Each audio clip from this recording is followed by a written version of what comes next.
Good morning mga kababayan. Dito po tayo ngayon sa Banilan, Cebu City. By the way mga kababayan, magandang umaga sa lahat, Luzon, Visayas at Mindanao. Nandito po tayo ngayon sa mga OFW, sa lahat ng nakikinig sa aking channel. Maraming salamat po sa inyo. Sana hindi kayo magsawang manood sa aking channel mga kababayan. Sana hindi kayo magsawa mga kababayan. Sa lahat ng mga subscriber ko, maraming salamat sa inyo. Sana hindi rin kayo magsawang mapanood bawat araw-araw ang aking mga channel. Kung sana panoorin nyo lahat ang aking mga video. By the way mga kabayan, magkukomment po tayo. Kung hindi tungkol ito sa gastos ng SUNA ngayon, 20 million. Tingnan natin mga kababayan. 20 million ang gastos.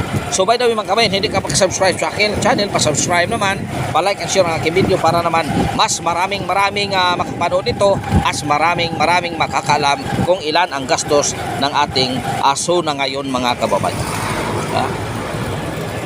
Ang gastos ngayon ng SUNA mga kabayan is 20 million.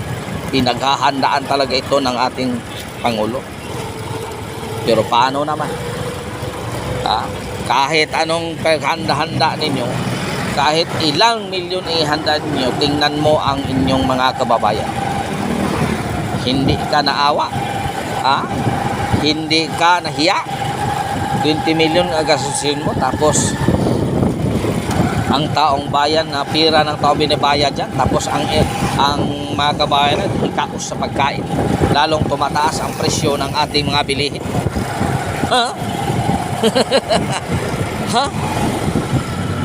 Mr. President, ano naman kayo? Ang SUNA mo, bakit wala pang pa-live dyan? Live ban? Wala ba?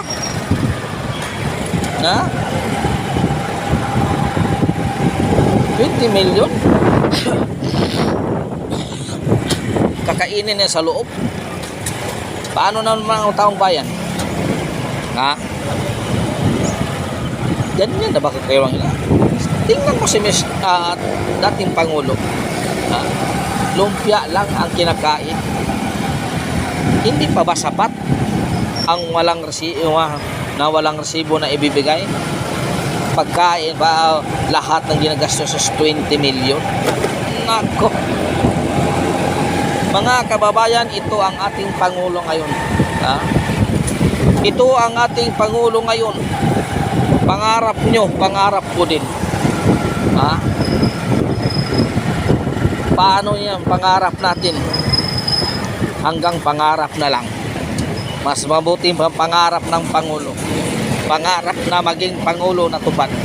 Pero ang pangarap natin 20 pesos na bigas, naging 29 hanggang SUNA lang yan mga kababayan. Tingnan mo ng Department of Agriculture, ginagawa tara nila lahat. Sana kuno sa buong bansa lahat makatikim ng 39 kilos. Paano? Hanggang SUNA, pagkabukas wala nang bigas.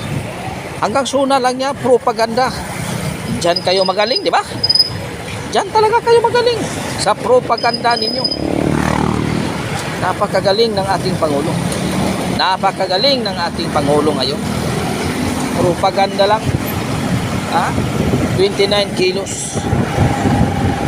Pagkatapos ng SUNA, wala na yan. Makadiwa store, wala na yan. Tapos na ang SUNA. Tapos na ang promise kong 29.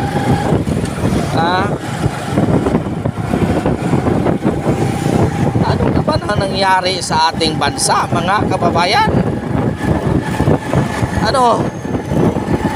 Laban pa tayo, mga kababayan? Lalaban pa ba tayo? Ganito na ang ating bayan. Lagi na lang kahirapan ang ating natatamo.